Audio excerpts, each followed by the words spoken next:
on a low carb diet. And I know there's been a little bit written about this recently, but I continue to get a lot of questions about this particular topic. And it seems to be one for which there's a lot of misinformation out there. And I think to some degree, a lot of that stems from the general misinformation that we have around low carb nutrition, low carb dieting, and whether that's a cure all for fat loss or whether it's not, and how people interpret it can be quite different. So tonight we're going to run through just some of those top 5 reasons as to why you may not be losing fat on a low carb diet. That will then lead into how you might be able to change and adjust that so that you can get the best results possible. The first thing, of course, is that you're eating too much. This is a very interesting aspect of low carb because there are some people, of course, who consider that there is some metabolic magic going on with low carb diet and that you basically can't put on weight, particularly if you're eating low enough carbohydrate and high enough fat. What they're really talking about there is this metabolic advantage that the diet may have, and that the first law of thermodynamics, which is the law of energy conservation, which basically states that the energy that we put into the body or any other sort of system, if it's not expended, will obviously become mass. So we basically need to look at that calories in, calories out proposition. Now, a lot of people are very resistant to that, and they don't want to necessarily say that that's the whole story, and it's not.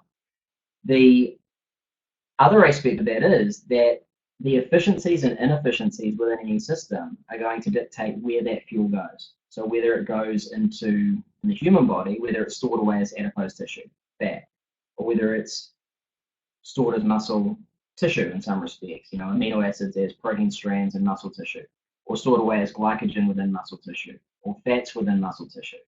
These are the important things to remember because even in the presence of maintenance calories, let's say, there may be quite different responses with respect to how much muscle we put on or how much fat we put on or how much of those things we lose.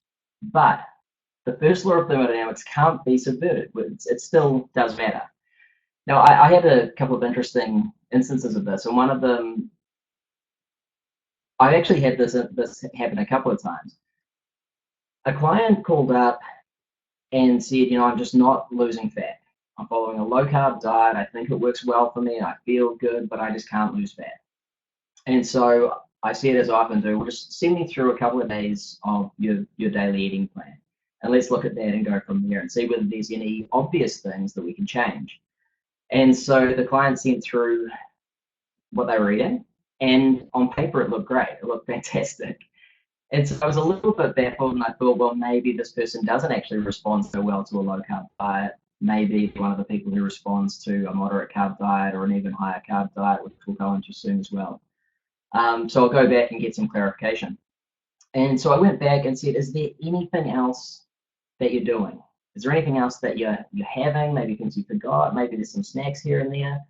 And the client said, oh, well, yeah, I'm also having 2 tablespoons of coconut oil before every meal in order to maintain ketosis.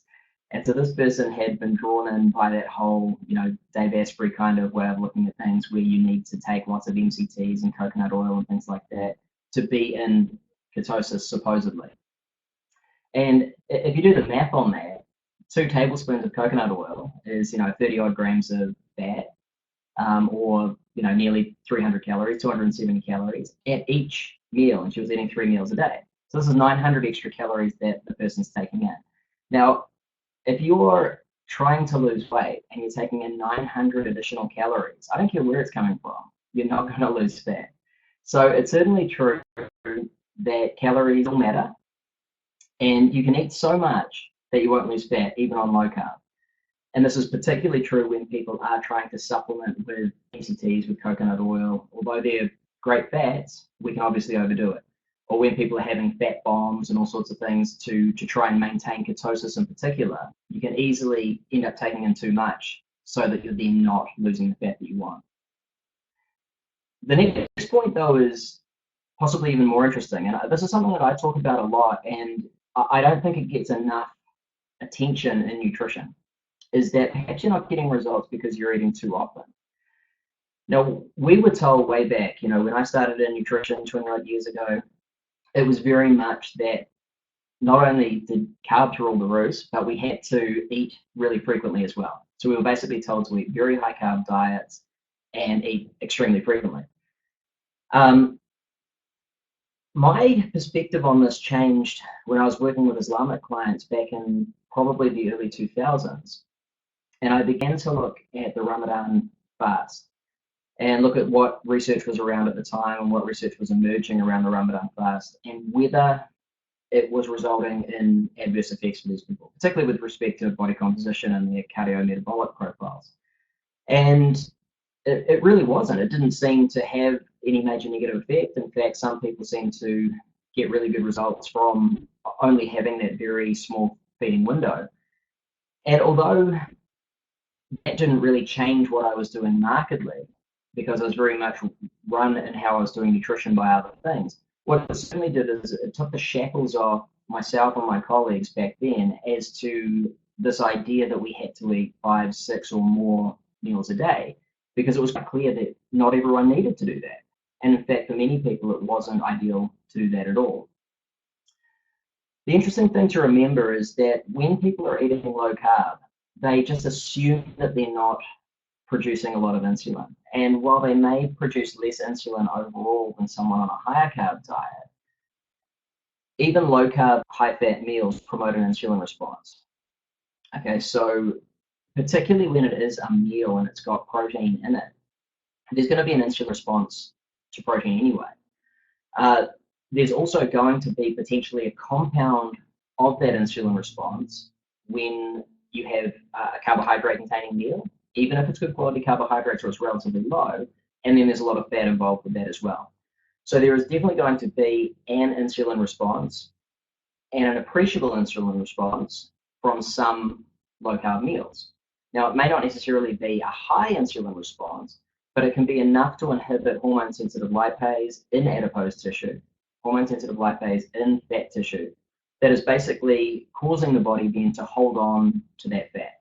So it's very difficult in those circumstances, particularly if you happen to be insulin resistant, which means when you eat a meal and anyone that promotes an insulin response, that insulin response is going to be greater, and the effect on hormone-sensitive lipase is definitely going to be there, and that's potentially going to inhibit the release of fat from fat tissue. So although we might be eating low carb, we're still, if we're eating too frequently, to constantly telling the body to not release fat.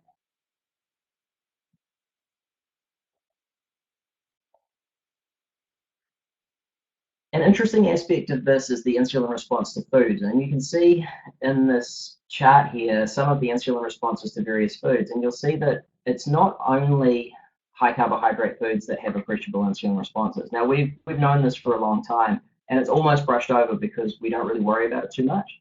But this was originally shown by Holt and colleagues back in 1997. More recently, Kirsten Bell from Sydney U has done her PhD in this and put together some really interesting information around the food index, the insulin index of foods. And what has been demonstrated is that there is an appreciable insulin response to a lot of foods that we might otherwise consider to be low carb. And really the only way that you can get away from an insulin response is to not have any carbohydrate or protein in a meal, and only to have fat. And that's not going to be realistic for all of your meals, of course, because you're going to need some protein at some point. So the take-home message here is that fat doesn't spike insulin, but it can compound the glucose-related insulin release. So if you've got any amount of carbohydrate in there, the insulin response is certainly not going to be blunted by having fat in there, although that fat might slow the release of those carbohydrates into the bloodstream. In other words, it will reduce the glycemic index, but it won't necessarily reduce the insulin index.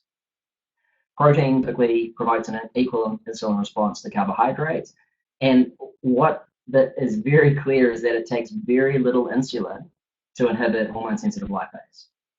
So if you're eating protein with your meal, you may be reducing fat loss if you're very insulin resistant. Now, that's certainly not to say that we want to avoid protein, and we'll talk about that in a little bit as well. But the take-home message here is that for some people, if you're eating too frequently, you might be inhibiting fat loss. If that's not the case and you're eating 6 meals a day and you're lean and your bloods look great, then keep doing what you're doing. But we have certainly seen clinically that when people are eating, for example, 6 meals a day and they're not losing body fat, and we then switch them to 4 meals a day, just as an example, eating the same amount of food and the same amount of macros, they will often lose body fat. Same goes for people who are eating, say, 3 or 4 meals a day and they switch to 1 or 2 feeding windows a day. And quite often they'll lose body fat as well. It's very individual, but this is why we want to look at some of these reasons, because you might then be able to fine tune what you're doing to get a better result. Now, this one's pretty clear. I mean, obviously, if you're on a low carb diet and you're eating too much carbohydrate, you're not going to be getting the benefits of a low carb diet. Typically, people are pretty good at counting their carbohydrates, I find nowadays, but often when people are on a low carb high fat diet or a low carb high protein diet, which can work really well for some people as well, they inadvertently are eating carbs. And this is particularly true if they're snacking and they're eating, like paleo snacks and things like that, which they might assume to be low in carbohydrate because that's what people assume paleo is and that's what people assume primal is. But that's not necessarily the case. It can also come from the confusion that if it doesn't have added sugars or artificial sugars in it, or refined sugars, that it's low carb, because of course a lot of natural sugars are coming from natural products. Coconut water being a great example. I've seen many people derailed in their efforts to reach ketosis because they are drinking a heap of a lot of coconut water. And even though for some people it might be a fine drink to have, and it could be a drink that people can have during or after exercise, if people are just chugging away on it all day, then it's still got quite a lot of sugar in there, natural sugar, but they will still have the same effect as any other sugar. So it can be quite easy for these hidden carbs to sneak in. And so that's another thing people need to be aware of. Now, this is probably not going to make as much sense. If you're on a low carb diet and you're not getting results, it's possible, it's not necessarily likely, but it's possible that you're not eating enough carbohydrate. This is because some people do benefit from a more moderate carb diet as compared to a low carb diet. And this has been shown in a lot of studies. So some of you will have seen this before. There have been a number of studies now by Gardner and colleagues, Cormier and colleagues, Peterson colleagues, and there's another one by Evelyn and colleagues, which all pretty much show the same thing. And although the effect size isn't necessarily that great, and these studies didn't always reach a high level of significance, we would have to assume that with all of this data emerging showing pretty much the same thing, that there's something going on here. And we can see that happening in clinical practice as well. What we'll see is that people on insulin resistant people on a high carb, low fat, calorie restricted diet still lose fat. Okay, so what we're talking about there is people with metabolic syndrome. When they're put on a high carb, low fat diet that is calorie restricted enough, they still lose fat. Okay, that's pretty clear. But they will lose much more fat on a low carb, higher fat diet. However, when we look at people who are insulin sensitive, okay, so these are people who store carbohydrate really easily away in muscle. They don't necessarily have that same propensity to inhibit HSL or have other problems with lipoprotein lipase, and so they're not as likely to be storing away carbohydrate and other nutrients in fat tissue. They also get results from a lower carb, high fat diet, but they will get better results from a high carb, low fat diet. Okay, so the same amount of calories, when there's more carbohydrate and less fat, these people will actually get slightly better results. Now you'll see this line that I've put in here drawn across the insulin sensitive low carb fat bar from the PIN study in 2005. If we were to assume, and we are making a big assumption here, but if we can assume that we bump these participants' calories up just a little bit to a maintenance level, so they're not calorie restricted anymore, they're on a eucaloric standard diet. This is their habitual diet. but it's low carb. So we've kept those macros of the low carb nature. In the PITA study, at least, they wouldn't be losing any fat. However, if they were on a high carb diet, it's quite possible that from here to here, they're actually going to lose some fat. So on the same amount of calories, they could potentially lose some fat if they were actually eating more carb and less fat. This is a theory, but it's backed up by some evidence here. And it certainly points to those ideas that we talk about a lot at HPN, which is that, sure, most people have been eating too much carbohydrate. And societally, we've been telling people to eat too much carbohydrate for too long. But there's a spectrum of carb intake that is appropriate for various individuals. So we might have East Asian populations, for example, who are far more suited to a high carb diet. And then we might have other East Asian populations like Inuit, who are certainly not well suited to a high carb diet. In fact, they should eat an extremely low carb diet. And then we have a very big range in between. And so we'll find that when we look at the, which we will do actually as well, we'll look at the ethnographic evidence, and we'll see that people, Māori and Pacific Island people, for example, from the Southern Pacific, probably ate around 20 or 30% of their calories from carbohydrate, which would now be considered quite low. And that would all be obviously from natural whole and unprocessed food. But there is absolutely a spectrum here, and it's quite possible that some people will actually get better results on high carb, low fat. Now, this is another sort of contentious point within low carb at the moment, and that's that if you're not losing fat on a low carb diet, it could be that your protein intake isn't right for you. And this is some people thrive on a higher protein diet. In fact, many of us do. I know that just from anecdotal experience, I feel better when I have a higher protein intake, and it's typically something that I don't get enough of consistently. So I try to actively increase my protein intake because I find that cognitively, mood, energy stability, and recovery, I feel many low carb, high fat people in particular are scared of protein because they feel that if they're taking in too much protein, it's going to be converted to glucose and it's going to inhibit their ability to reach ketosis. So it's going to inhibit their ketogenesis. But there's a few things to take into account there. How much is actually too much? And I think the effects on gluconeogenesis are likely to not be as profound as people think. Right? I think one of the bigger inhibitors of ketogenesis from a very high protein intake is just the insulin response to high levels of protein. The other important thing to remember is, are you trying to get into ketosis anyway? Because a lot of times when people are talking about LCHF, that they're actually talking about a ketogenic diet, which is not necessarily LCHF. Ketogenic diet is a very low carb diet. So a classic ketogenic diet, for example, is 80% of its calories from fat and works phenomenally well for some people. And I think it's a great diet for people who it suits, or it's a great diet as a kickstart, and it's got a lot of clinical benefits that we use in practice. However, it's not always necessary to be that extreme. And a lot of people who thrive on a low carb diet will actually thrive on a diet that is a low carb, non-ketogenic diet. So should they worry about the effects of gluconeogenesis? Probably not. And particularly if protein helps them feel better and they recover better.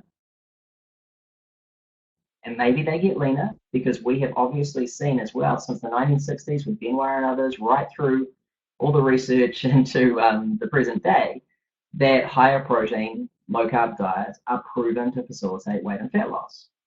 So there's definitely something going on there. If it was as detrimental as people say, surely on a low carb, because according to some people, you would be producing too much glucose and you'd therefore be producing too much insulin, you'd be inhibiting fat loss, and you'd be gaining fat and fat.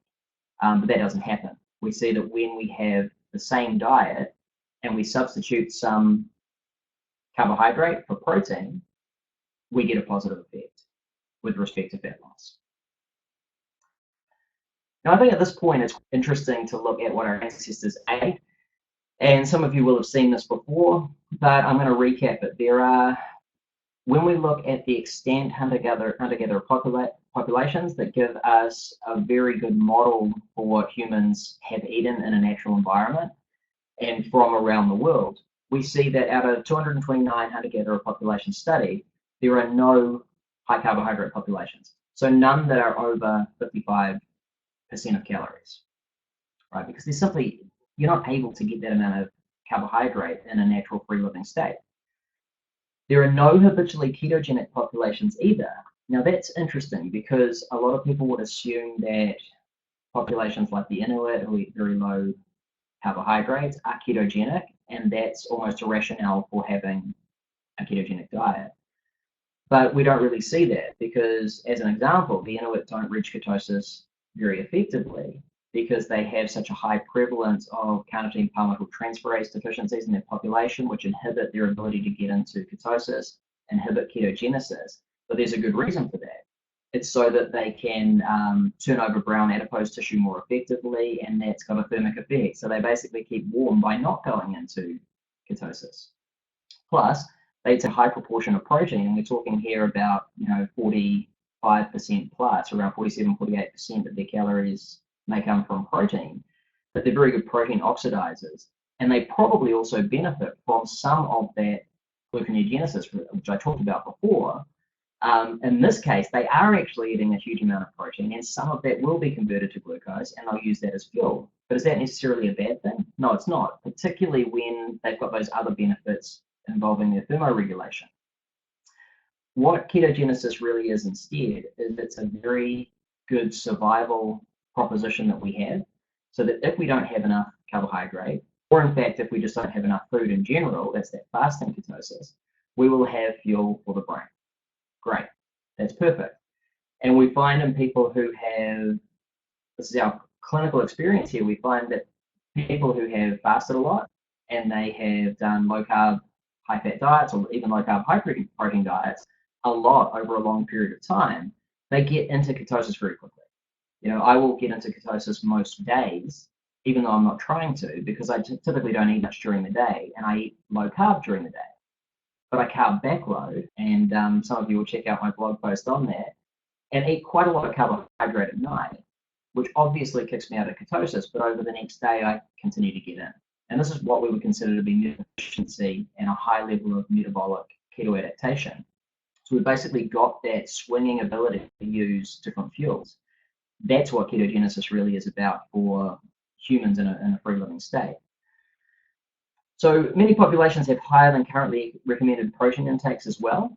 And that's interesting because, again, with the fear around too much protein, often from high carb and low carb advocates, it can sometimes get missed. But if that's helping you to perform and feel better, why not? Most populations, though, are low carb according to current guidelines. So when we talk about current guidelines, we're talking about either the World Health Organization specifying 5% plus calories from carbohydrate, or the New Zealand and Australian guidelines, which specify greater than 45% calories from carbohydrate. So we can sort of see that summarized here. The World Health Organization minimum level of carbohydrate should be 55% or more. And to me, that doesn't make a lot of sense because the highest carbohydrate ancestral diets were around 50% calories from carbs. The lowest carbohydrate ancestral diets were around 3%.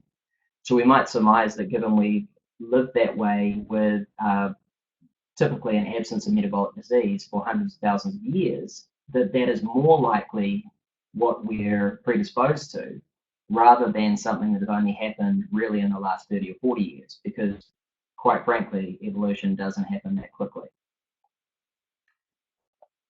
And just to finalize that point a little bit, you'll see here a few bands of carbohydrate intake. So it may not be super clear on your screens, but we see in the temperate and Arctic regions, there are much lower percentages of calories from carbohydrate. And the closer populations live to the equator, typically the more carbohydrate they eat because there's more carbohydrate available. So one thing that I think is an interesting exercise for people to do is to think about their ethnic heritage and how that might affect what they should be eating. Now, it has to be said, of course, that many of us are a real mixture. We're a real genetic mixture. I know I am. And so we may not always know where our genes associated with nutrition are coming from. But for many of us, we can get some indication at least of what we should be eating based on our ethnogenetic heritage. And so that's something that we're really looking into much more with our research, is how we can begin to use biomarkers, both blood and saliva biomarkers and other factors like anthropometry, to help people to understand how much carbohydrate they should be eating, or how much fat they should be eating, how much protein they should be eating. So really starting to tailor that to the individual so that we're not stuck with high carb versus low carb, or low carb, high fat versus low carb, high protein, various iterations within. That's a brief rundown of some of the reasons why you might not be losing fat on a lower carb diet. I hope that made sense to everyone. This video will be posted up. If you want more information, obviously you can find out more about me and what I do at cliffharvey.com. You can also find out more about studying with the Holistic Performance Institute, studying holistic performance nutrition at hpn.ac.nz.